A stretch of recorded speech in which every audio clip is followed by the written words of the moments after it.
Kekacauan terjadi saat Zelensky menghancurkan armada Putin di Laut Azov dan mendorong logistik Rusia ke dalam krisis yang kini sudah mencapai pelabuhan-pelabuhan dan benar-benar membuat Putin kehilangan kendali. Drone Ukraina menghantam kapal tanker minyak, kapal kargo, kapal tunda, dan kapal pendukung yang digunakan oleh Moskow untuk memasok Crimea yang diduduki dan menjaga peredaran minyak agar tetap lolos dari sanksi. Komandan Pasukan Sistem Tak Berawak Ukraina, Robert Brov, menyatakan bahwa 28 kapal telah diserang hanya pada dini hari Sabtu ini, termasuk 21 kapal tanker minyak. Dan bahwa total dalam minggu ini mencapai 76 target laut yang berhasil dihantam.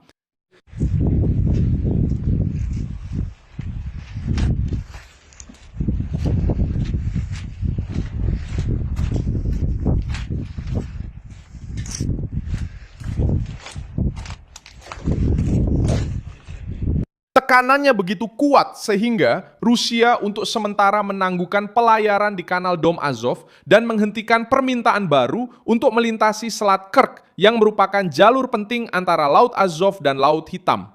Pada saat yang sama, Putin meminta subsidi darurat untuk meringankan harga bahan bakar di Crimea, di mana pejabat setempat mengakui adanya kekurangan pasokan, penjatahan, dan pemadaman listrik. Zelensky menanggapi dengan membentuk komando khusus untuk memperluas serangan jarak jauh terhadap energi dan logistik Rusia. Apa yang berhasil dilumpuhkan oleh Ukraina? Mengapa Putin buru-buru mengumumkan bantuan? Saya akan segera menceritakan semuanya kepada Anda. Jika Anda suka konten langsung dan tanpa basa-basi seperti ini, pertimbangkan untuk berlangganan, karena di sini ada video seperti ini setiap hari. Serangan baru ini semakin kuat selama 6 hari berturut-turut. Menurut Brov, 28 kapal menerima 73 hantaman terkonfirmasi selama operasi pada dini hari Sabtu ini. Jika digabungkan dengan aksi-aksi sebelumnya, pasukan Ukraina mengklaim telah menyerang 76 kapal Rusia antara 6 hingga 11 Juli. Penghitungan tersebut mencakup kapal-kapal yang terkena lebih dari 1 kali dan tidak berarti semuanya tenggelam.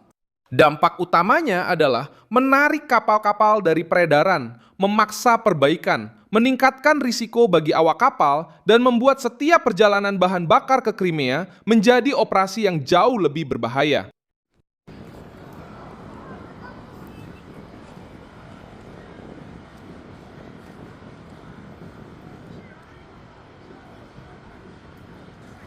Pada hari Jumat, Reuters mengonfirmasi 3 kapal yang diserang, di antaranya 10 kapal tanker. Dalam pembaruan hari Sabtu ini, Brov mengumumkan 21 kapal tanker dan 7 kapal kargo atau kapal pendukung yang terkena serangan selama malam hari. Target-target tersebut tidak berada di laut secara kebetulan. Staf Umum Ukraina menyatakan bahwa sebagian kapal tanker tersebut membawa bahan bakar untuk unit militer Rusia dan juga mengangkut minyak serta turunannya melalui jalur yang digunakan untuk menghindari sanksi internasional. Jaringan inilah yang dikenal sebagai armada paralel Putin. Moskow menggunakan kapal-kapal dengan berbagai bendera, registrasi, dan perlindungan dari yurisdiksi internasional. Jaringan inilah yang dikenal sebagai armada paralel Putin. Untuk menjaga penjualan energi, menghasilkan pendapatan, dan memasok Brov yang Brov tidak dengan proses minyak. Brov merangkum situasinya dengan mengatakan bahwa armada paralel Rusia sedang menyusut. Blokade A akan berarti kamu. Selanjutnya, pemerintah berhasil mengumumkan bahwa penjaga perbatasan Rusia telah menangguhkan lalu lintas melalui kanal navigasi yang menghubungkan Sungai Dom ke Laut Azov. Perusahaan-perusahaan juga telah diberitahu bahwa permintaan baru untuk melintasi Selat Kerch tidak akan diterima mulai pukul 18.10 pada 10 Juli tanpa batas waktu yang diumumkan untuk pembukaan kembali.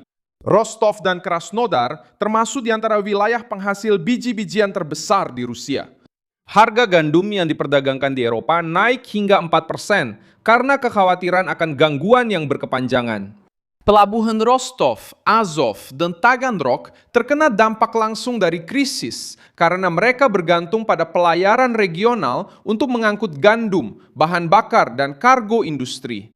Ukraina berhasil mengganggu jalur yang dianggap Moskow sudah terlindungi. Laut Azov berfungsi sebagai koridor internal Rusia sejak pendudukan wilayah di daerah tersebut. Sekarang, setiap kapal yang memasuki wilayah ini harus mempertimbangkan risiko serangan baru yang dilakukan oleh unit Ukraina dengan sistem tak berawak. Crimea yang diduduki sudah merasakan tekanan bahkan sebelum blokade laut dimulai. Sergei Aksionov, kepala administrasi yang didukung Moskow, mengakui pada 8 Juli bahwa situasi energi tetap tegang dan pada beberapa hari tidak akan ada bahan bakar yang tersedia untuk dijual bebas. Semenanjung tersebut sudah memberlakukan penjatahan setelah serangan Ukraina mengganggu jalur pasokan dan gardu listrik. Di Sevastopol, otoritas setempat mengatakan bahwa wilayah tersebut rata-rata hanya menerima sepertiga dari bahan bakar yang dibutuhkan setiap hari. Putin menanggapi dengan meminta Kementerian Keuangan untuk melakukan pembayaran cepat guna mengurangi beban kenaikan harga bahan bakar bagi warga Crimea. Perintah politik tersebut menunjukkan besarnya tekanan. Pemerintah Rusia berjanji akan mengendalikan semenanjung itu, namun harus mengandalkan subsidi agar krisis tidak langsung menimpa rakyat. Pada periode yang sama, pemerintah Rusia melarang ekspor solar untuk melindungi pasar domestik. Perhitungan Reuters menunjukkan bahwa produksi bensin domestik turun menjadi sekitar 65% dari kapasitas setelah serangkaian serangan terhadap kilang dan fasilitas energi. Oleh karena itu, pada 10 Juli, ia memanfaatkan dampaknya dan menandatangani dekret yang membentuk Komando Khusus Jarak Jauh di dalam angkatan bersenjata. Struktur baru ini harus memusatkan semua sumber daya yang tersedia untuk mengurangi kemampuan Rusia dalam melanjutkan perang. Langkah ini mengorganisir dalam satu komando serangan terhadap kilang, terminal, gudang, pipa minyak, dan jalur laut. Pada hari Jumat yang sama diumumkan, namun belum diumumkan dekret rehabilitasi. Rehabilitasi hari ini. Masih Juli, itu adalah rencana pemerintah, usulan yang pensiun Kindeov Juli. Orang Rusia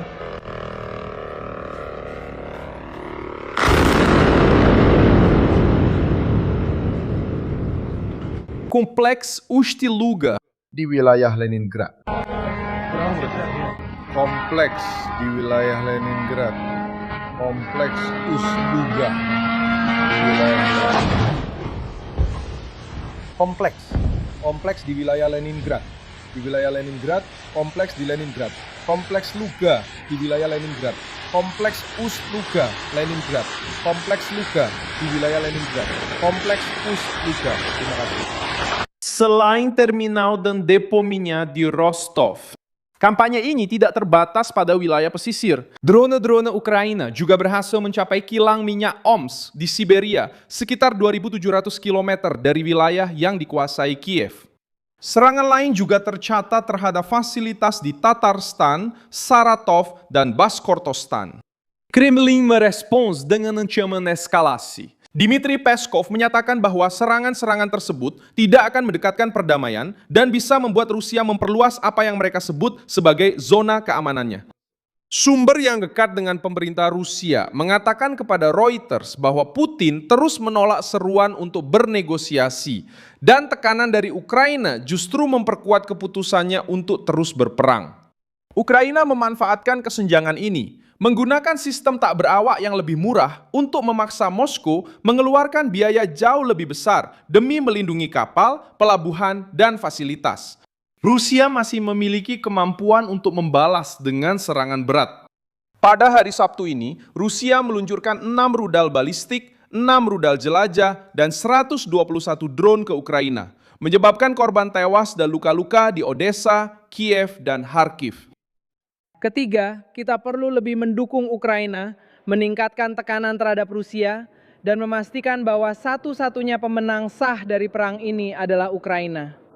Zelensky kembali meminta lebih banyak pertahanan udara kepada para sekutu, karena kurangnya rudal pencegat untuk sistem Patriot terus membuat kota-kota tetap rentan. Lisensi yang diumumkan oleh Donald Trump agar Ukraina dapat memproduksi rudal pencegat Patriot bisa memperkuat perlindungan tersebut, sementara komando jarak jauh yang baru memperluas tekanan ofensif. Putin sekarang menghadapi sebuah kampanye yang secara bersamaan menyerang kapal, bahan bakar, ekspor, kilang, dan bahkan penopang utama Crimea itu sendiri.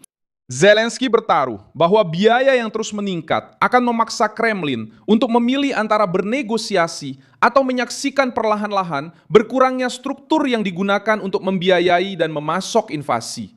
Terima kasih banyak telah menonton video ini sampai selesai. Dukung proyek kami dan berkontribusilah secara finansial melalui kode Pix yang muncul di layar Anda. Kami adalah saluran independen yang fokus untuk memberi Anda informasi yang benar. Kontribusi Anda membantu kami untuk terus bertahan.